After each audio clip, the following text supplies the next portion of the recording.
Champions league আর Real Madrid এই নাম দুটো কেবল ফুটবল ইতিহাসের অংশ নয়, বরং একে অপরের সমর্থক। তাদের সম্পর্ক এতটাই গভীর এবং অবিচ্ছেদ্য যে একটার কথা উঠলেই অন্যটার প্রসঙ্গ চলে আসে অবলীলায়। রিয়াল মাদ্রিদকে বলা হয় এই টুর্নামেন্টের সফল দল। 1956 সালে চ্যাম্পিয়ন্স লিগ শুরু হওয়ার পর থেকে রিয়াল মাদ্রিদ এই শিরোপা সবচেয়ে বেশি 14 বার গড়ে তুলে। এবার নতুন চ্যালেঞ্জ নিয়ে অলিম্পিয়াকোসের মাঠে ইতিহাস তৈরির অপেক্ষায়। আজ রাত 2টায় ইউরোপের রাজা রিয়াল মাদ্রিদ ঐতিহাসিক সাফল্যের সন্ধানে নামবে। স্প্যানিশ ক্লাবটি চ্যাম্পিয়ন্স লিগে অলিম্পিয়াকোসের ঘরের মাঠ থেকে কখনোই জয় নিয়ে ফিরতে পারেনি, তাই জাভি আলোনসোর দলের সামনে শক্ত প্রতিপক্ষ হবে গ্রিজের ক্লাবটি। বর্তমানে চ্যাম্পিয়ন্স লিগের 4 ম্যাচে 9 পয়েন্ট নিয়ে লস ব্ল্যাঙ্কোসরা টেবিলের 7ম স্থানে রয়েছে। অন্যদিকে গ্রিজের জায়ান্ট অলিম্পিয়াকোসের অবস্থান বেশ নাজুক, 2 পয়েন্ট নিয়ে তাদের অবস্থান 31 নম্বরে।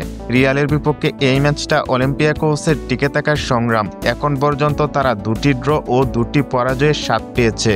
তবে গ্রিস সুপার লিগে অলিম্পিয়াকোস দুর্দান্ত ফর্মে রয়েছে। ঘরোয়া লিগে তারা 11 ম্যাচে 28 পয়েন্ট নিয়ে রয়েছে টেবিলের শীর্ষে। সবচেয়ে বড় কথা, সব প্রতিযোগিতা মিলিয়ে শেষ 5 ম্যাচের মধ্যে 4টিতে রয়েছে জয়, এবং 2005 সালের ডিসেম্বরে রিয়ালকে 2-1 গোলে হারিয়েছিল এই ক্লাবটি।